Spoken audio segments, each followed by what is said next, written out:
जैसा कि आप जानते हैं कि अभी एप्स्टीन फाइल जो है बहुत ट्रेंड में चल रही है। यानी कि एप्स्टीन नाम का कोई आदमी है, वो अवैध तरीके से लड़कियों की तस्करी करता है और उसी की एक रिपोर्ट चर्चित है। तो उसी से रिलेटेड पूर्व अमेरिकी सांसद का कहना है कि इजराइल ने उन्हें नाबालिग यौन शोषण कांड में फंसाया है। जी हाँ, जो मैट गेट्स का इजरायली संबंधी आरोप है वो अभी वायरल हो रहा है।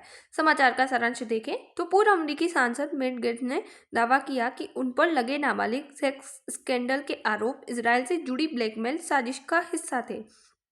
ये दावा दिसंबर 2025 में टकर कार्लसन के इंटरव्यू में किया। उद्देश्य ये है कि उन्हें अमेरिका इजरायल नीतियों की आलोचना से चुप करना है।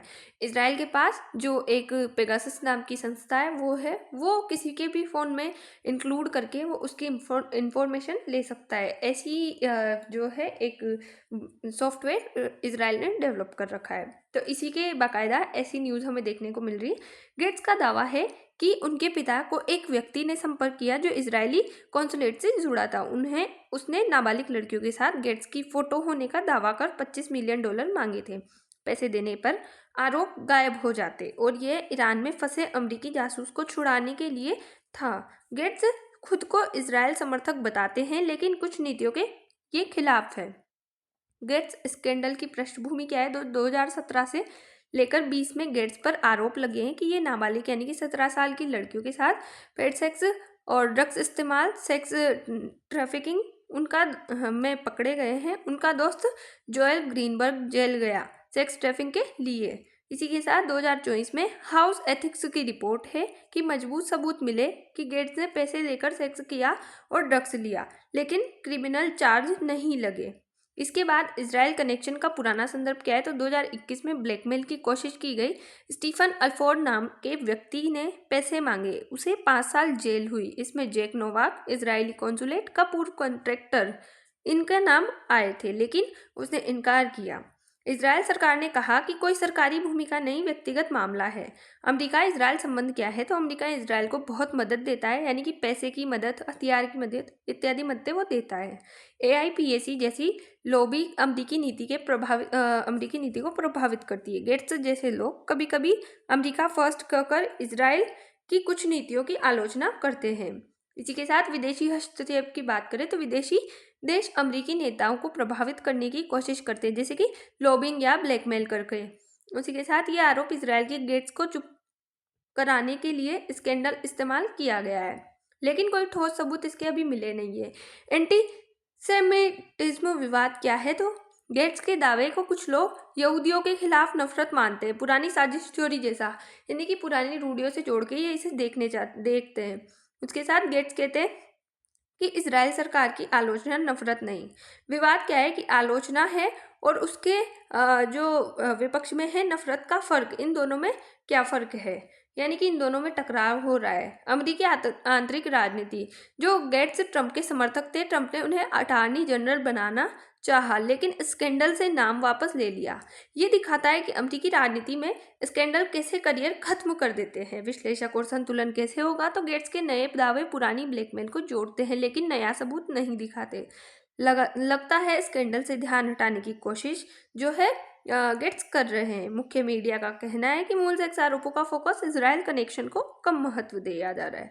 तथ्य क्या है और आरोप क्या है? तो तथ्य तो है, फैक्ट की बात करें अगर गवर्नमेंट फैक्ट देख के या फिर कोई भी जो संस्थान है गवर्नमेंट का वो फैक्ट पे बात करता है। तो जांच हुई, एथिक्स रिपोर्ट में सेक्स और ड्रग्स के सबूत मिले हैं। उसी के साथ इन पे आरोप लगाया कि इजराइल सरकार ने पूरी साजिश रची, बिना सबूत के दावा दिया है। ब्लैकमेल करने वाला जेल गया है।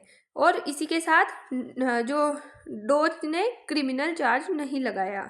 उसी के साथ ये ध्यान भटकाने या राजनीतिक फायदा लेने जैसा आरोप लगाया जा रहा है इन बातों पे।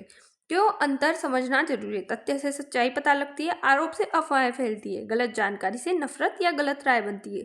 परीक्षा में संतुलित जवाब के लिए जरूरी हो जाता है ये, क्योंकि हमें मध्यस्थता का मार्ग हमारे जीवन में हमेशा अपनाना चाहिए। मध्यस्थता की ऑफ सक्सेस, की ऑफ लाइफ है। बहुपक्षीय स्रोतों से विश्लेषण, यानी कि इजरायली स्रोतों का दृष्टिकोण क्या है? तो दावे को बेबुनियाद और यहूदियों के खिलाफ नफरत वाला माना। कहा कोई सरकारी भूमिका नहीं है, व्यक्तिगत अपराध ये नहीं माना जाएगा।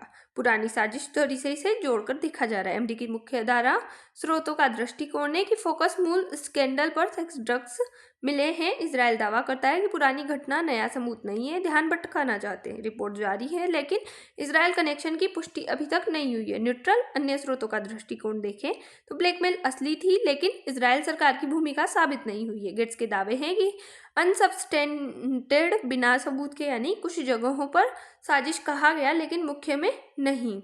लॉबिंग और विदेशी प्रभाव यानी कि फारा कानून के संदर्भ में क्या है, तो फारा विदेशी सरकार के लिए काम करने वाले को रजिस्टर करना पड़ता है। AIPAC जैसी लॉबी इजराइल के लिए अमेरिकी नीति प्रभावित करती है। यहाँ आरोप विदेशी ब्लैकमेल का लेकिन साबित नहीं हो पाया है।